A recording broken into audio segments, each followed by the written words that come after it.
Minecraft world generation is weird. So at this point, I'm pretty sure we've all heard of the Farlands.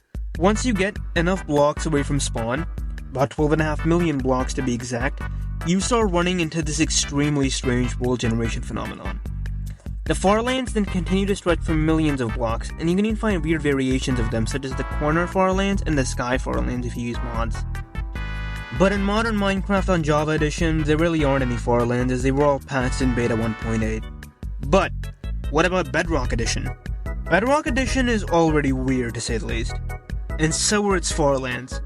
So I guess the Farlands on Bedrock are double weird? Weird squared? I don't know. So, let's see how Minecraft Bedrock Edition's world generation gets weirder and weirder the further we go from spawn.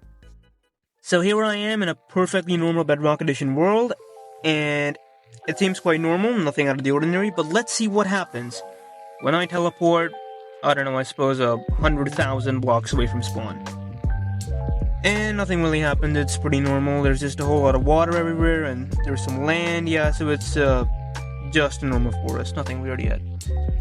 Anyways, because of the way Minecraft generates worlds, we typically end up seeing anomalies start to appear at integer limits, so we're specifically going to see what happens at 131,072 blocks from spawn. And so far it seems quite normal again, nothing out of the ordinary, so let's double our x value and check again. At 262,144 blocks from spawn, we begin to notice our first oddities. It mostly seems normal, but notice how whenever I try to move diagonally, my screen starts jittering in a really weird way. At 524,288 blocks from spawn, the jitter effect becomes much more apparent, and we begin to see it noticeably affect mobs as well. Next, at 1,048,576 blocks from spawn, nothing quite special happens. However, it begins to get much harder to walk, as it feels like you keep hitting walls for some reason. At 2,097,152 blocks, merely walking begins to become a struggle of its own.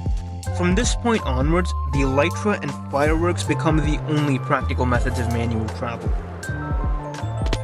At 4,194,304 blocks, movement by walking has become practically impossible.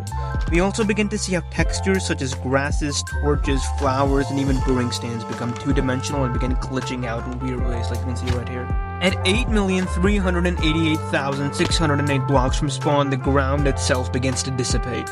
We can now fall through the ground into the void, which has made walking literally impossible. And at 16,777,216 blocks from spawn, we enter the Stripe Lands, a Bedrock Edition exclusive phenomenon that serves as this edition's version of the Farlands. The world beyond this point consists of just stripes of blocks with every other stripe missing. At this point, it's just kind of fun to fly through the world into Stripe Lands, just seeing how the world generation just glitches out and is so corrupted beyond this point. Unfortunately, vanilla Minecraft Bedrock Edition doesn't really allow you to teleport beyond 30 million blocks, which means we can't explore the world normally beyond the next integer limits, that being 33,554,432, but that doesn't mean that's all the Stripe Lands have to offer. If we teleport to 16,777,216 blocks along both the X and Z axis, we'll encounter the corner Stripe Lands that generate beyond the point where both the X and Z Stripe Lands converge. And at this point, I began questioning whether I should start calling them the Dot Lands instead. Beyond this point, the world starts generating in an almost grid format. It looks really cool, I'm gonna be honest. What's interesting is that naturally generated structures like villages and even cave systems can still occur. For example, look at this village I found, and this cave system as well.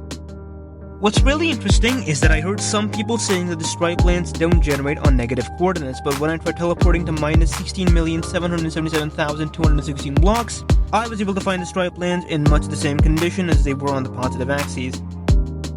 Now, something else I wanted to see was if the Stripe Lands could generate in the Nether and the End, but seeing as this video is quite long already, I'm afraid that we'll have to wait for another video. So if you guys like this video, make sure to show your support by clicking the like button and maybe even subscribing if you guys want to see the next part when it comes out. And until then, I'll see you all in the next one.